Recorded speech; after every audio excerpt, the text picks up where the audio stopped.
I just didn't know I'd bleed for mine. My name is Sophia. I am 27 years old and I wear the uniform of a soldier, not because I wanted to prove something to the world, but because I wanted to protect it.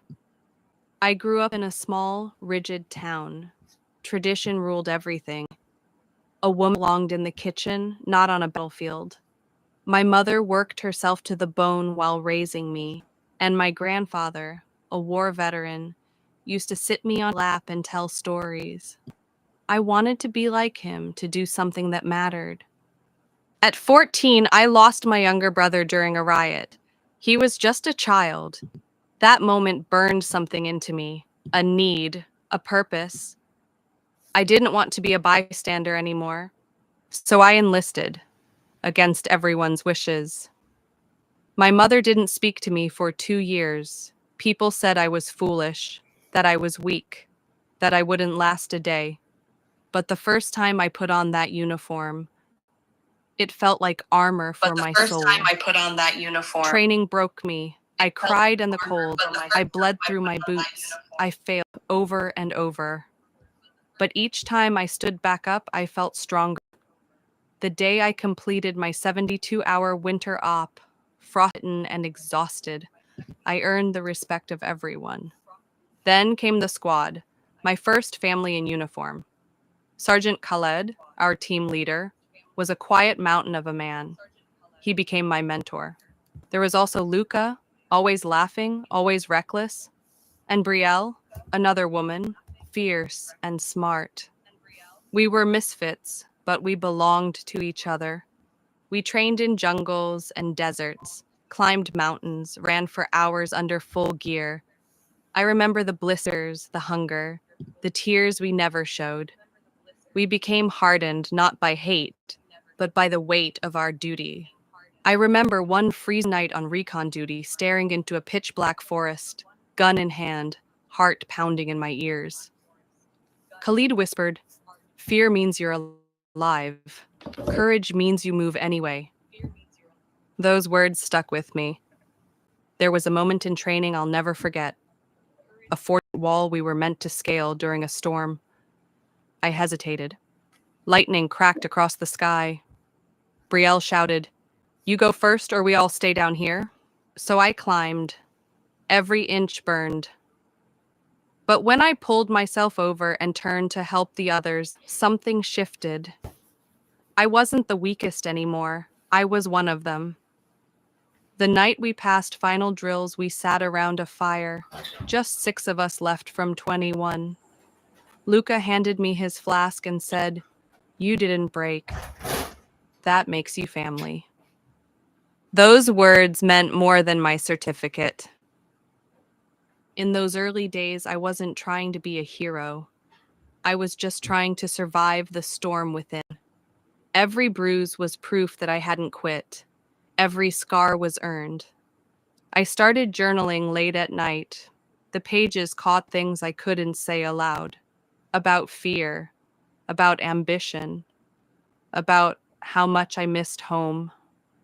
Sometimes I'd stare at a photo of my brother, tucked in my helmet. I'd whisper, "I hope I'm making you proud." One day, during hand-to-hand drills, I was thrown down hard. I felt something crack, my ribs. But I got up, didn't say a word, finished the round. Khalid pulled me aside afterward. "You don't have to die to prove you're strong." That was the first time anyone in uniform told me to be gentle with myself. I didn't listen right away. We got our assignments. I was to be deployed to the front, a logistics and communications officer. But I would be in the field, in danger, in the reality of everything I had trained for. The night before deployment, I called my mother. We hadn't spoken in years. She picked up and there was silence. Then, "Are you okay?" "No," I said, "but I will be." She didn't cry, she just said, "Be careful and come home." That was the start of our healing. Quiet, but real. As I packed my gear that night, I felt something deep in my chest. It wasn't fear, it was clarity. I wasn't going to war to fight, I was going to serve. War doesn't come with a warning, it comes with silence and then screams. My first deployment was in the desert. The air was thick with dust, heat, and tension. The silence was loud. You could feel the danger in your bones. The locals were wary of us. Some were kind, others spat at our feet. One morning, a young boy smiled at me. That same night, I saw his lifeless body in the rubble after a crossfire.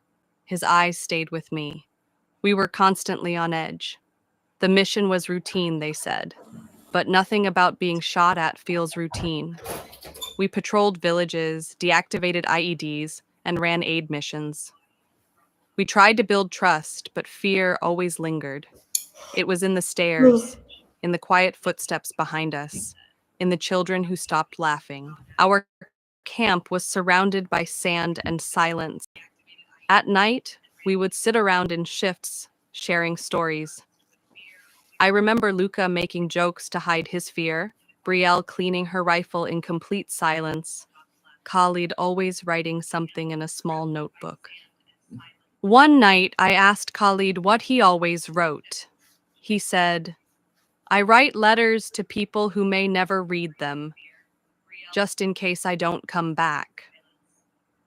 During one mission in the mountains, an ambush pinned us down.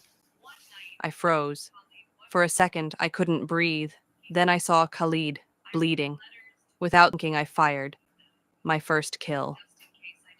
I remember the man's face. He was barely older than me. I didn't sleep for 3 days. I kept replaying it. Was there another way? Did I hesitate too long? Khalid sat beside me. You saved my life, he said. Don't ever apologize for surviving. Every mission carried a new weight, delivering medical supplies under sniper fire, escorting a convoy through narrow mountain roads littered with potential traps. Once our vehicle hit an IED. The explosion threw us into the air. We survived because Brielle had insisted we wear full gear that day. Later, things got worse. One of our own, Corporal Lewis, was selling information, leaking locations. We found out through an intercepted message. When we confronted him, he looked at me and said, You don't understand what they promised me. He was taken away silently. We never spoke of it again. But the betrayal stuck. It taught me that not all threats wear enemy uniforms. Some sit beside you at the mess table. We started growing quiet. We trusted less. We laughed less. We watched each other sleep, not just out of duty, but out of need. We were each other's lifeline, and it made every goodbye feel permanent. The desert taught me that not all wounds bleed. Some just whisper quietly and never heal. During a rescue mission, we found a girl barely 10 years old, alone in a ruined building. She had been hiding for 3 days with her brother's lifeless body. I carried her back to base and she didn't cry. She just held onto my collar and whispered one word. Safe. That night, I broke down for the first time in months.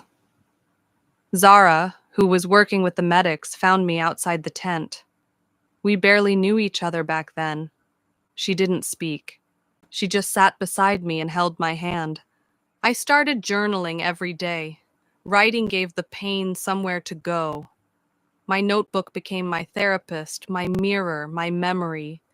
I wrote, Today I learned that courage sometimes means not pulling the trigger, and other times it means living with the fact that you did. Our final mission before rotation was meant to be simple. Escort a supply convoy to a refugee camp. Midway, we were attacked by rogue militia. It turned into a firefight in the middle of a sandstorm. I lost count of the bullets. Luca was hit in the leg. Brielle covered us while I dragged him behind a broken truck. Khalid led the push back. We lost a driver. 2 civilians died. We survived, but it didn't feel like a win. Back at base, we were told we'd be rotating out in a week. Relief? Guilt? I didn't know what I felt, just empty. Zara found me again. You carry everyone else, she said. Let someone carry you. She became my escape. We talked about books, planets, stupid things, and I began to heal, just a little. But the desert stayed with me. It etched itself into my bones. The smell of sand, blood, oil, and heat, the sound of a radio crackling, the taste of fear, and the truth I never stopped hearing in my head. War doesn't just scar your body, it rearranges your soul. It wasn't just my body that got injured, it was everything inside. Operation Black Echo was supposed to be clean, fast, in and out. We had intel on a hostage situation, women and children. We moved in at dawn, silent as ghosts, but the silence was too perfect. And perfection in war is always a trap. The compound exploded. Flames, screams, debris. My ears rang for hours. Brielle and Luca were gone before I could call their names. Khalid lost his right arm.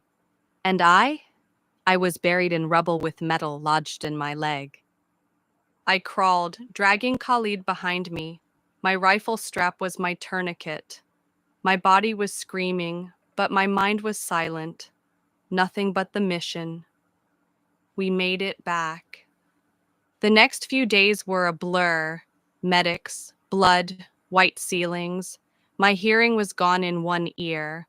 My leg required 6 surgeries. They told me I might never walk properly again.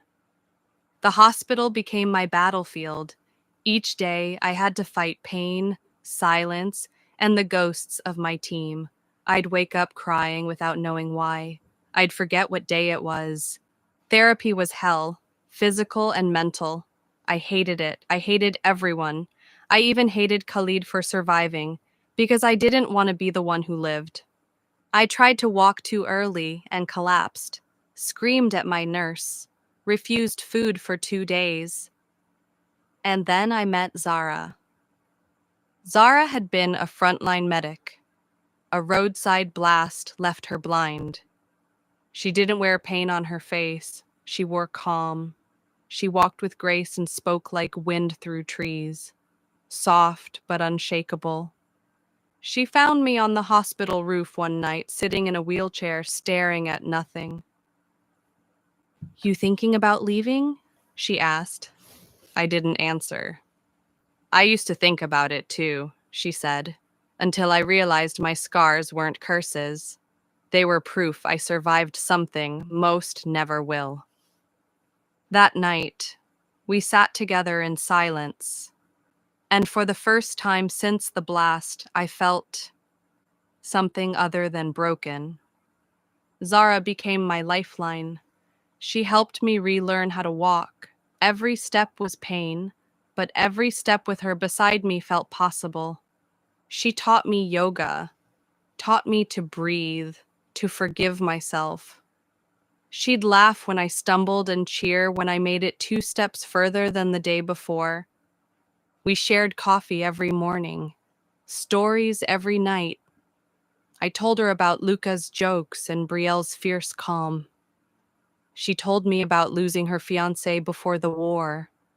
We cried, we screamed, we healed. Then one day, she kissed me. I didn't know how to react. Part of me felt like I didn't deserve love. Another part felt like I had just been handed life again. I don't need you to be fixed, she said. I need you to be real. We weren't just 2 broken people. We were building something new from the pieces. But recovery wasn't a straight line. There were nights I screamed in my sleep, waking up soaked in sweat. Zara would hold my hand, guide my breathing, whisper, "You're safe.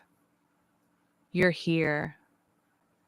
I started journaling again. My entries weren't heroic. They were messy, honest.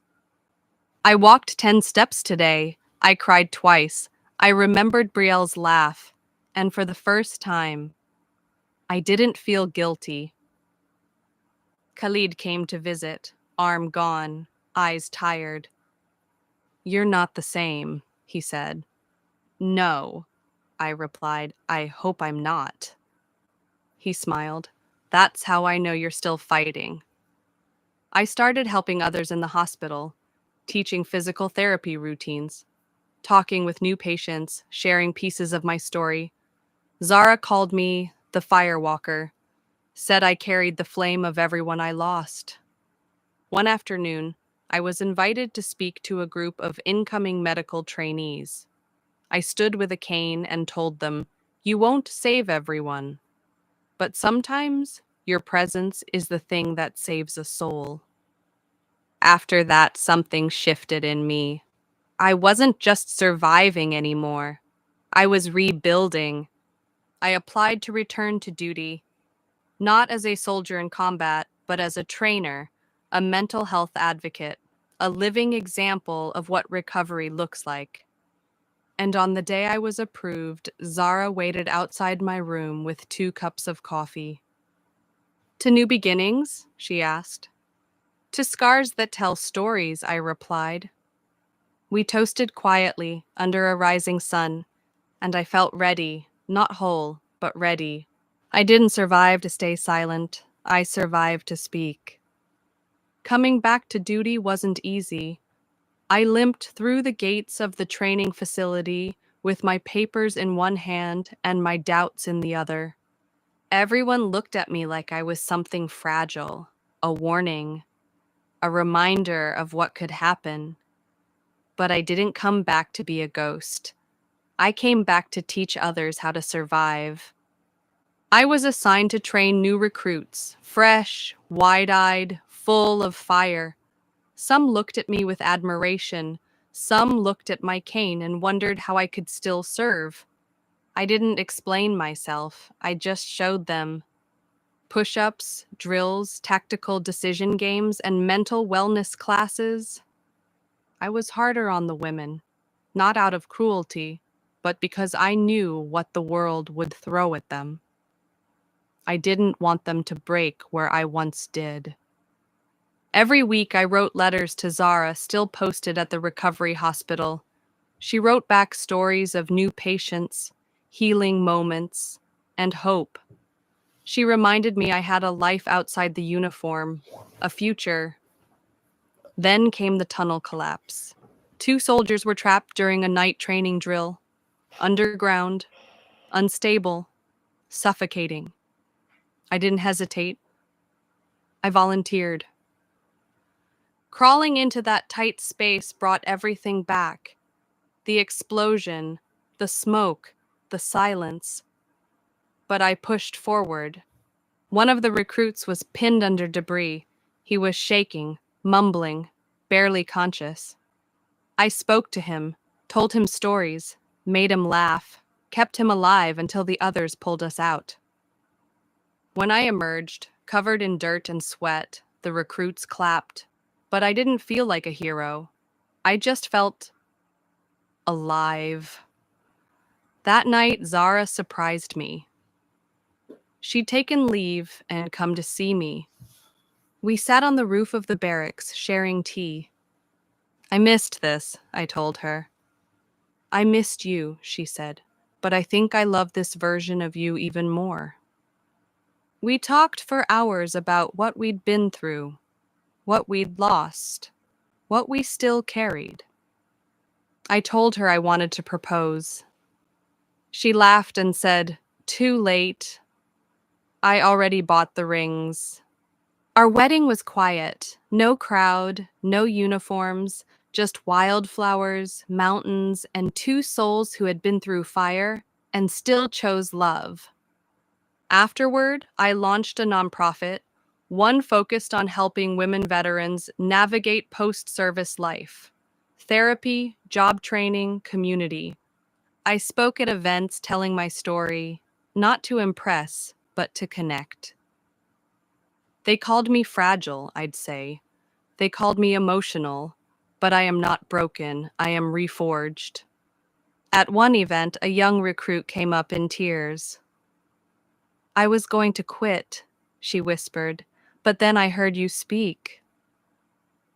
And in that moment, I knew my purpose had shifted. I wasn't just here to fight, I was here to lift others. I still woke up some nights shaking, still stared too long at the ceiling, counting breaths. But I had love beside me, purpose ahead of me, and a history behind me that I no longer feared. I visited my mother more. One day she held my hand and said, "You were always stronger than me. I just couldn't see it back then." We cried together and healed. I visited Khalid. He was retired now, peaceful.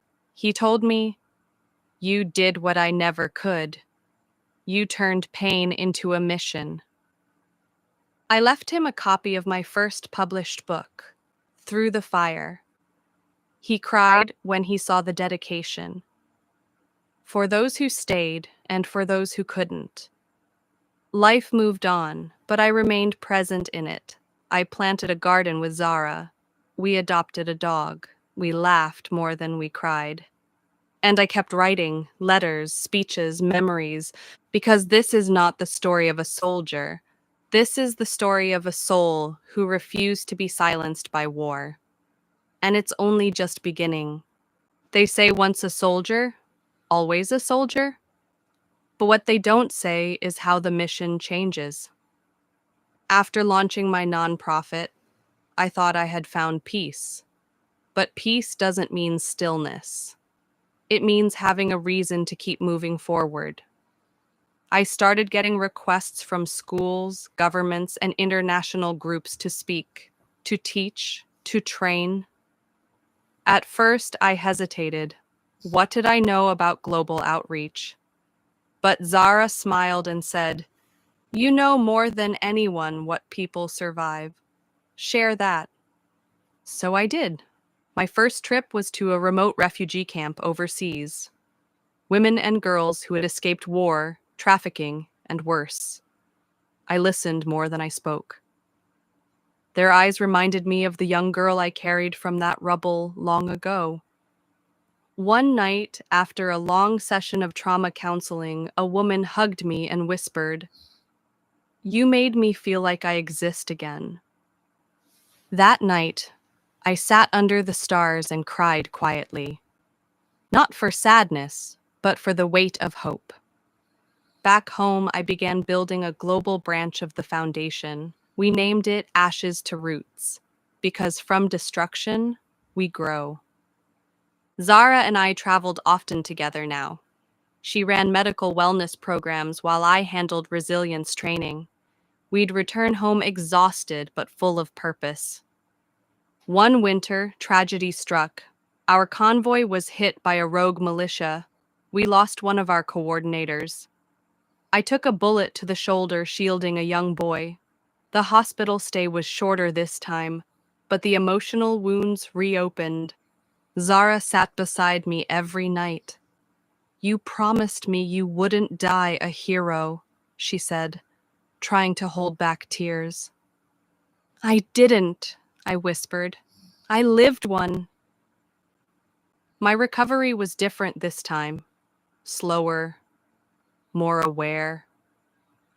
I began writing again, not just my thoughts, but my full story. The book took 6 months. Every chapter was a scar, every sentence a breath I hadn't taken before.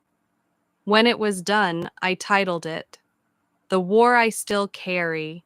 It became a bestseller, but more importantly, it became a mirror for other veterans. I received thousands of letters from women saying, "You wrote my pain," and gave me language for it. That's when I knew. My new mission wasn't about teaching people how to survive war. It was teaching them how to live after it. I returned to speak at a graduation ceremony for the military academy. Standing there, in front of young women about to enter the ranks, I shared every truth I knew. Courage isn't the absence of fear. It's the decision to move while your hands still shake. After the speech, a young cadet ran up to me. I watched your interview. My mom never supported me joining, but when she saw your story, she hugged me and said, "Be like her." I held back tears and hugged her. She reminded me of myself. Back home, Zara and I adopted a baby girl, Amani. Her name meant peace. She was born during a storm, but slept like the world was safe. Becoming a mother was the greatest mission of all. Every night I sang her to sleep with stories, not about guns or war, but about bravery, loyalty, and rising again. She didn't know about the scars, but one day she would, and I hoped she'd carry the flame, not the burden. Khalid visited us once, walking slowly with a prosthetic. He held Amani, looked into her eyes, and said, "She's going to change the world." I smiled. She already changed mine. Zara and I created a healing retreat in the mountains, a space for veterans and survivors. We called it Haven Hollow. People came broken, they left blooming, and in every voice I heard, every soul I touched, I found pieces of the soldier I once was and the woman I had become.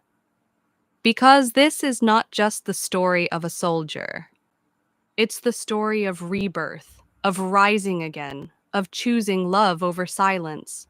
And now it's the story of legacy. They say once a soldier, always a soldier. But what they don't say is how the mission changes. After launching my nonprofit, I thought I had found peace. But peace doesn't mean stillness. It means having a reason to keep moving forward. I started getting requests from schools, governments, and international groups to speak, to teach, to train. At first, I hesitated. What did I know about global outreach? But Zara smiled and said, "You know more than anyone what people survive. Share that." So I did. My first trip, remote refugee camp overseas. Women and girls who had escaped war, trafficking, and worse. I listened more than I spoke. Their eyes reminded me of the young girl I carried from that rubble long ago. One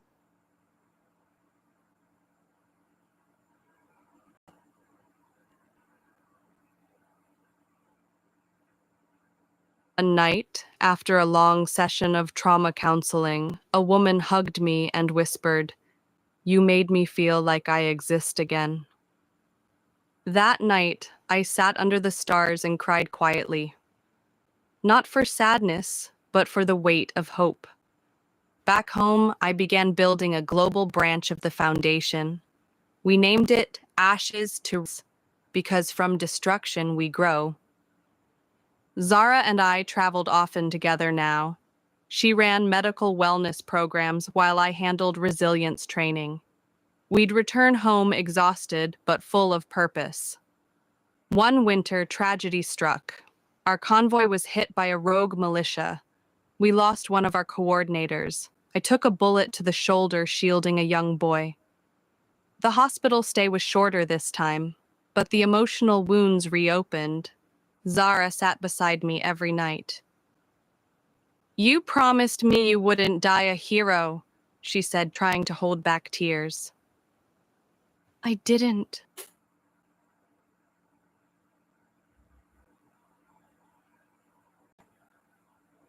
I whispered.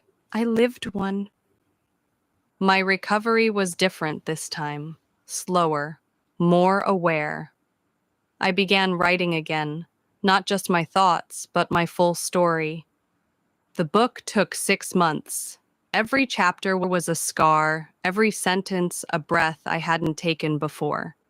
When it was done, I titled it, "The War I Still Carry."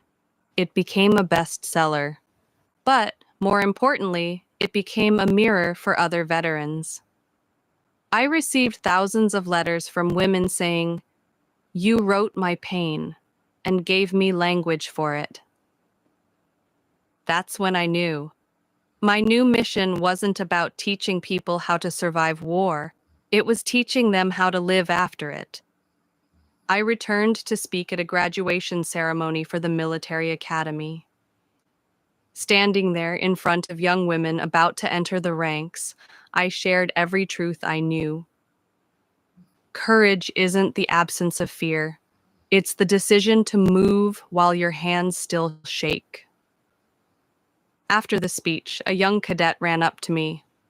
I watched your interview. My mom never supported me joining, but when she saw your story, she hugged me and said, "Be like her."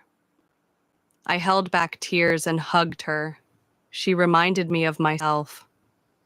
Back home, Zara and I adopted a baby girl, Amani.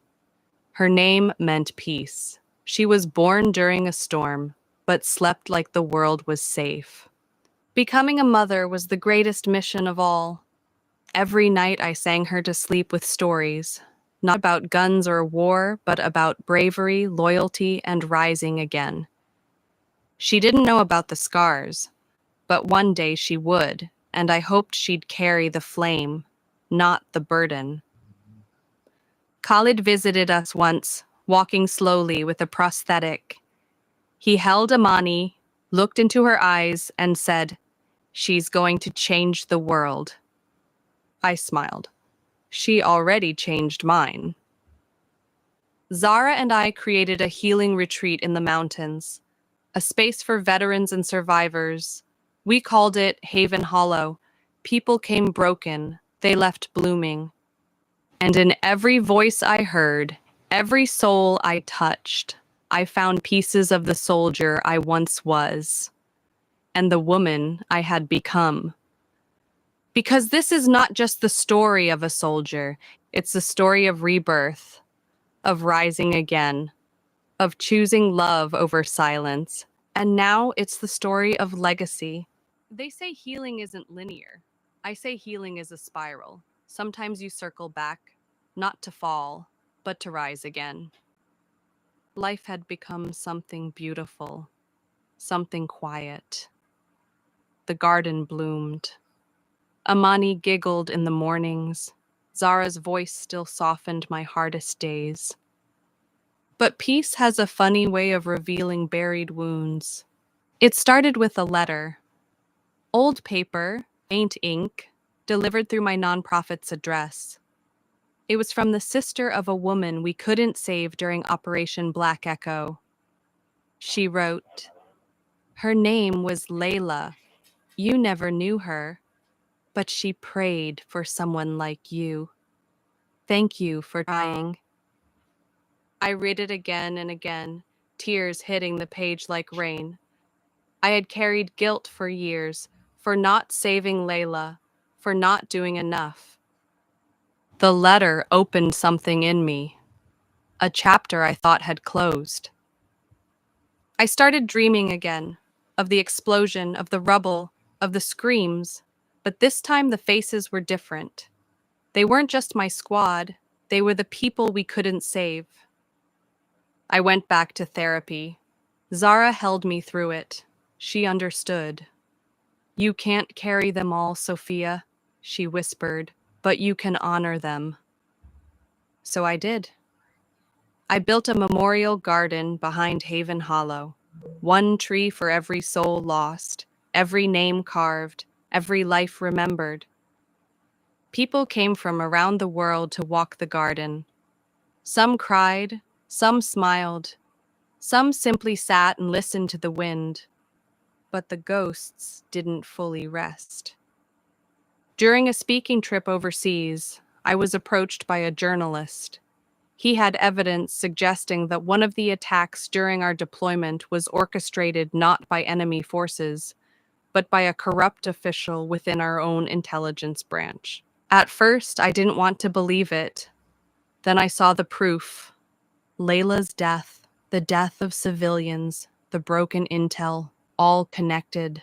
I was shaken, not just because of what happened, but because I had unknowingly defended the lie for years.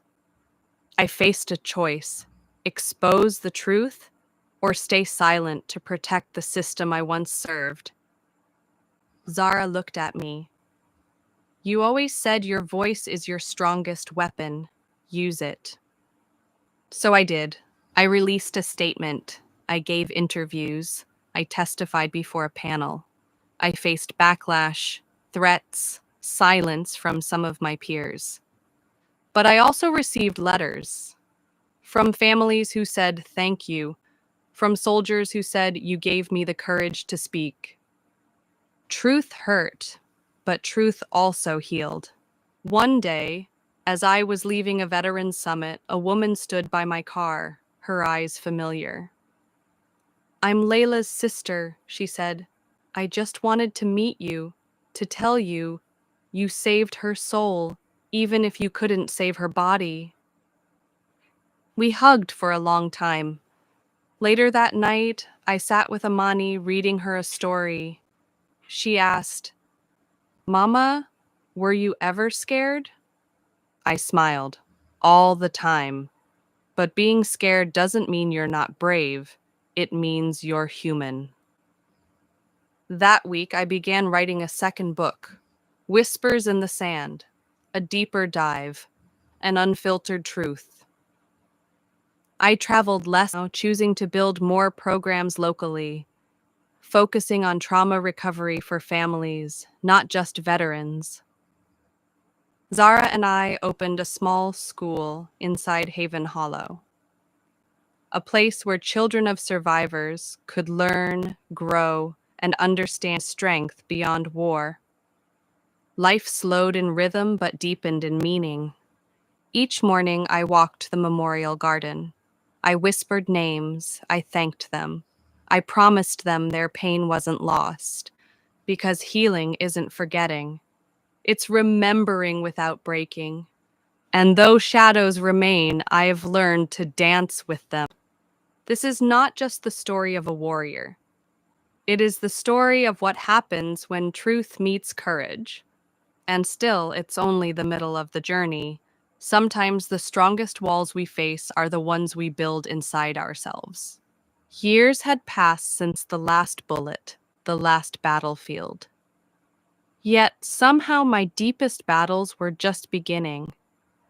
Amani was now 6, bright, endlessly curious, and brave in ways I never imagined. She asked questions about everything. Some I was ready for, others not yet. One evening, as we planted new seeds in the garden, she looked up and asked, Did you ever hurt someone, Mama? I paused, hands in the soil. Yes, I said honestly, but I also saved people, and I try to grow things now instead. That moment stayed with me. I realized the next mission wasn't external. It wasn't in another speech, another retreat, or another article. It was inside, deep, buried, untouched. So I went back into therapy, this time for the childhood trauma I had locked away. The loss of my brother, the silence from my mother, the pressure to be invincible. It wasn't easy. I resisted, denied, dismissed, until I couldn't anymore. My therapist asked me to write letters I'd never send, to the people who shaped me, wounded me, loved me. I wrote to my brother, I still hear your laugh in the rain. I still feel your absence in my breath. I didn't protect you, but I made your name my strength. I wrote to Brielle, you were more than a soldier. You were a sister. I never said goodbye, so I'll just keep saying thank you. And I wrote to myself, Dear Sophia, I forgive you. That letter broke me, and then it rebuilt me. Zara and I grew closer than ever. We talked about adopting again. We visited old friends, traveled not to work, but to just be. I began leading private healing sessions, quiet circles in Haven Hollow where we burned letters, shared tears, and spoke names of the lost. One session, a woman stood and whispered, I didn't think I'd ever breathe again until today. That was it. That was why I was still here. I started mentoring young officers, especially women of color and queer recruits who felt invisible in uniform. I told them, you don't have to become stone to be respected. You just have to be undeniable. Media outlets returned. They wanted more interviews, more headlines. But I declined most of them now. I wanted intimacy, not attention. Zara and I began recording audio journals, conversations about love, trauma, identity. We published them as a podcast called Beneath the Surface. It reached thousands of listeners. The most played episode was titled, Healing is Loud.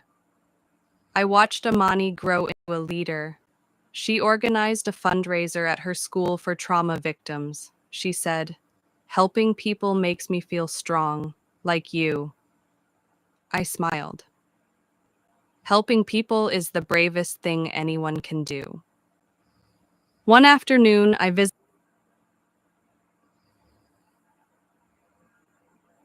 Khalid's grave. I sat beside the stone for hours, whispering updates like he was still listening. I'm okay, I said at the end, and I hope you are too. At home, I added a bench to the memorial garden. On the plaque, I inscribed, for those still fighting, even when the war is over. Zara surprised me on our anniversary with a photo album. On the last page, she wrote, you are not a chapter, Sophia. You are the whole damn story. That night, we sat by the fire, Amani curled between us, stars blinking overhead. I closed my eyes and felt it, not peace, but something better, presence. Because this story isn't about war anymore. It's about what grows after the fire. And we're still planting. They say the past is behind you. But for some of us, it walks beside us, whispering what it remembers. The more I healed, the more I realized how deeply rooted pain could be. Even when your limbs stop shaking, your soul remembers the tremors. It began with a dream. I was back in the desert. The sun burned too bright. I was alone, no radio, no weapon, just silence. And in that silence, I heard my name. I woke up gasping, not afraid, but unsettled. Zara stirred beside me. Was it them again? I nodded. You should talk to someone, she said softly. So I did, not a therapist this time, but the voices from my past. I began writing a series of reflective essays, letters to the women I served with, the lives I'd lost, the younger version of myself. They weren't for publication, they were for understanding. I called the project Embers and Echoes because some fires don't die, they smolder. Each essay peeled back another layer. Memories I thought I'd buried returned with clarity. One was about the day before Operation Black Echo. Brielle and I were laughing about how she couldn't cook to save her life. I wrote, even in the shadow of death, you gave me joy. Another was about Corporal Lewis, the betrayer. I wrote, you taught me trust is a fragile thing. But even in betrayal, I learned who I was. And one letter, the hardest, was to my mother. You tried to protect me from pain, and in doing so, you became part of it. But I see you now. I forgive you now. These writings opened new doors inside me. I started a course at Haven Hollow called The Long Homecoming. Veterans and civilians sat in circles, sharing what came after survival. We didn't talk about combat. We talked about divorce, about insomnia, about learning to parent, about hugging your child and feeling unworthy of love. Amani started joining me on some of the walks around the memorial garden. She asked questions, big ones, Like, why do people hurt each other? I told her the truth. Because sometimes we forget how to care, but people like you remind us. I began painting again, something I hadn't done since I was a teenager.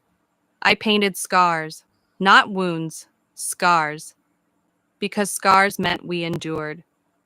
Zara said my art felt like exhaling. I agreed. We hosted a showcase at Haven Hollow. Survivors brought poetry, sketches, music. The event was called Unspoken, and it was the loudest silence I'd ever felt. One visitor, a young man with burn scars down his face, stood by my painting titled Grief's Armor. He whispered, "This looks like me. This feels like me." We hugged, and neither of us needed to say more. I was approached by a university to create a guest lecture series. I hesitated, unsure if I could step back into academic settings, but then I remembered my voice had always been the mission.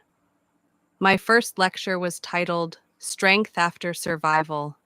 I walked on stage in boots and a blazer, heart pounding. And then I told the truth about war, about loss, about loving a woman when the world told me not to, about being a mother and wondering if I was doing enough. And they listened. Afterward, a student approached me and said, "You didn't just teach me, you gave me permission to be." That night, I sat by the fire again, Amani fast asleep, Zara reading a worn copy of The War I Still Carry. And I whispered to the flames, "Thank you for not destroying me. Thank you for showing me how to burn and still build." This chapter wasn't about pain. It was about what remains after the echoes fade. Because even in the silence, I'm still telling the story, and I'm not done yet. There comes a point where the past stops chasing you and you start walking towards something new. Winter fell over Haven Hollow like a hush. Snow on the benches, frost on the windows. It was the first season in years where everything felt still, and I didn't feel guilty for it. I found joy in the simplest routines. Amani's hand in mine during morning walks, Zara humming while slicing apples in the kitchen, the dogs sleeping by the fire. For once, I didn't feel like I owed anyone anything. Not a speech, not an answer, just presence. But even in stillness, growth whispers. I began considering something I never had before. Stepping away, not quitting, but transitioning. Handing over the foundation to a younger team, mentoring from the side. At first, it scared me. Who was I without the mission? Zara saw it in my silence. "You're not leaving your purpose," she said. "You're evolving with it." I started training my successor, Nina, a fierce, compassionate veteran who reminded me of a younger me, but smarter and with fewer walls. We worked side by side for 6 months. I taught her leadership. She taught me surrender.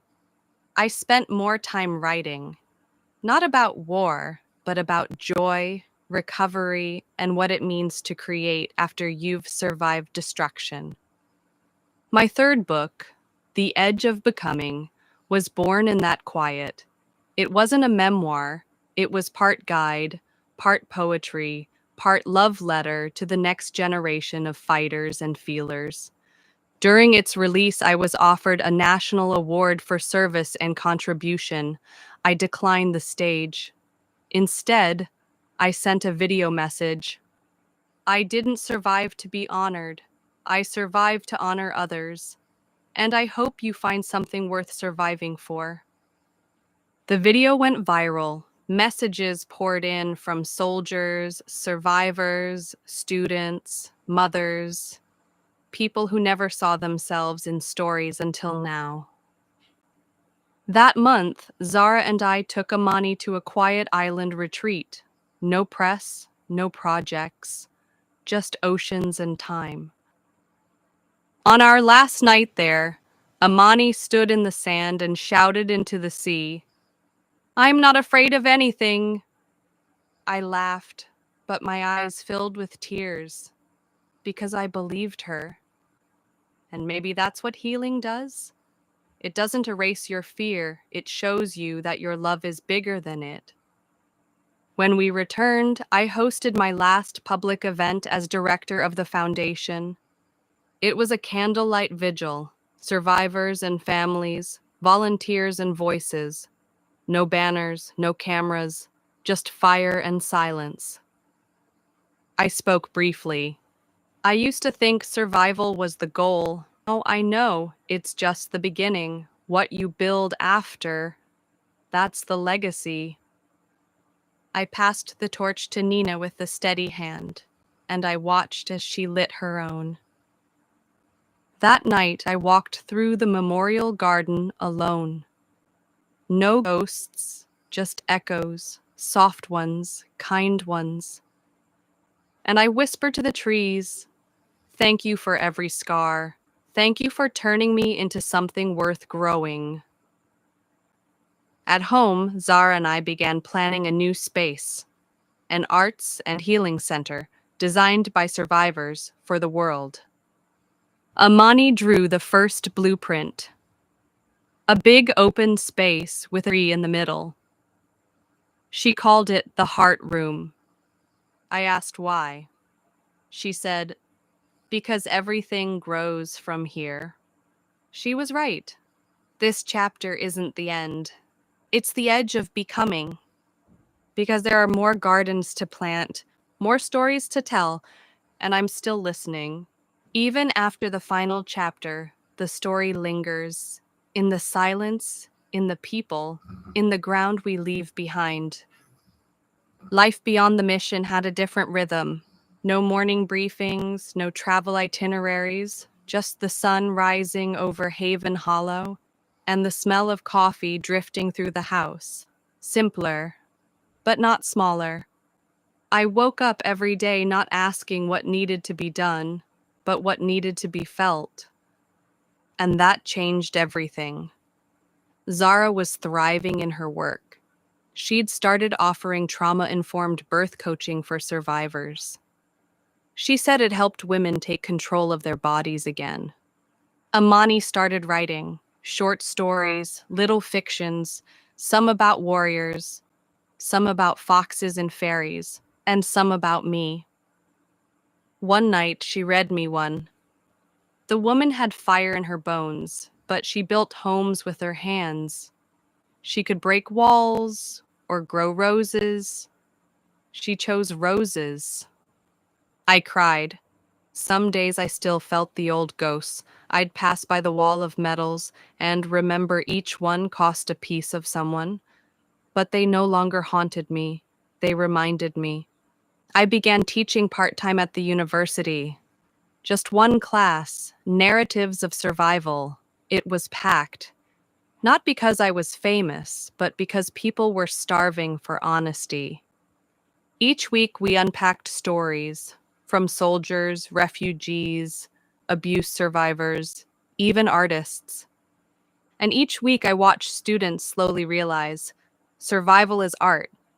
I didn't write as often, but I spoke more.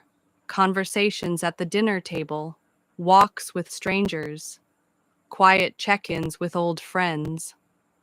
Legacy, I found, isn't always loud. It's the story someone tells about you when you're not in the room.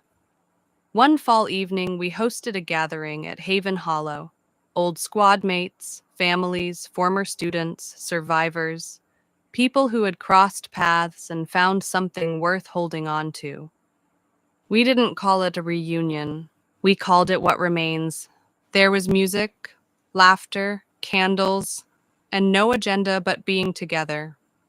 At one point, someone stood up and asked me to say something.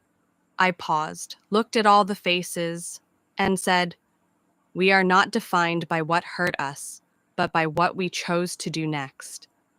We are what remains when the fire settles, and I like who we've become." Afterward, people hugged, cried, shared. Amani danced in the middle of the circle while Zara and I watched, arms around each other. I felt whole. In the quiet weeks that followed, I started planting a new row of trees near the back of the garden.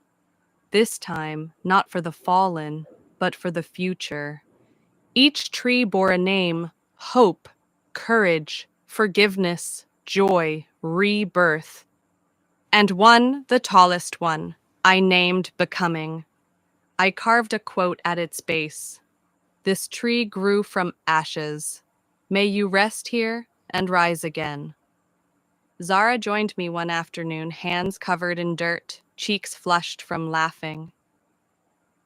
You know, she said, we were always trying to save the world. And now? I asked. Now we're giving it back. As winter came again, I sat on the porch with a blanket and tea, watching Amani build a snow fort with neighborhood kids. I listened to her laugh echo across the yard, and I realized something.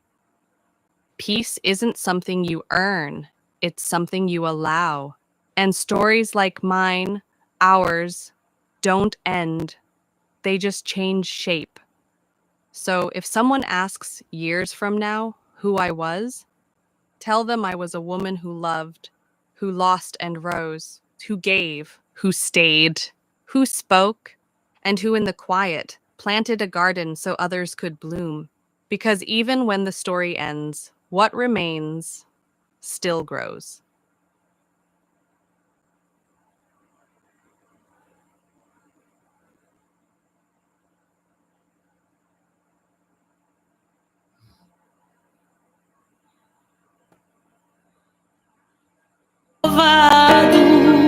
Para ser aprovado, mas o amanhã virá e minha fé será recompensada, pois o meu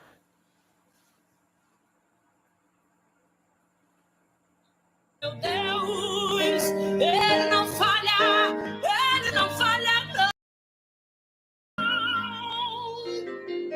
não vivo pela vista, não.